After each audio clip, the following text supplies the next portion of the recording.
ગૃહ રાજ્યમંત્રી હર્ષ સંઘવીએ પહેલા નોરતે ગાંધીનગરમાં આયોજિત થનગનાટ નવરાત્રી મહોત્સવમાં હાજરી આપી હતી। આ પ્રસંગે મંત્રીએ ગરબા ગ્રાઉન્ડમાં હાજર રહેલા લોકોને સંબોધન કર્યું હતું।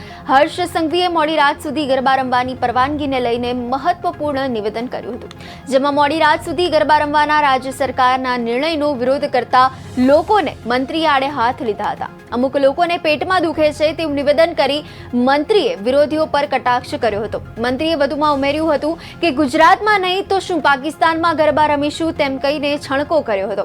અત્રે ઉલ્લેખનીય છે કે સરકાર દ્વારા મોડી રાત સુધી ગરબા રમવાની છૂટ આપવામાં આવી છે। સરકાર દ્વારા લેવાયેલા નિર્ણયને કારણે રાજકારણ ગરમાયું છે। કોંગ્રેસ સાંસદ ગેનીબેન ઠાકોરે સરકાર દ્વારા મોડી રાત સુધી ગરબાની મંજૂરીના નિર્ણયનો વિરોધ કર્યો હતો, જેની પ્રતિક્રિયા ગૃહ રાજ્યમંત્રીએ નવરાત્રી મહોત્સવના મંચ ઉપર આપી હતી।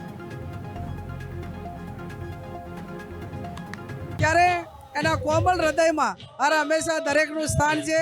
આ 12 વાગ્યા સુધી અહીં ગરબા થાય છે।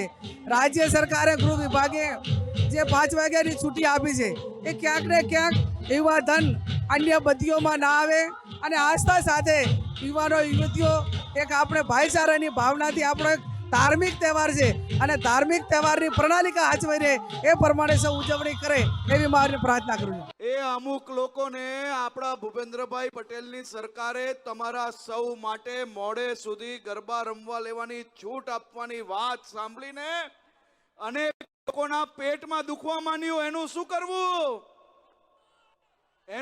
કરવું?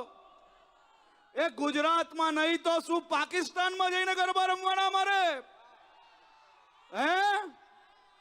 એ મોડા સુધી ગરબા રમવા લેવાના કે નહીં? તો બધા જ એક સાથે મોલ માડી અંબે। ત્યારે એના કોમળ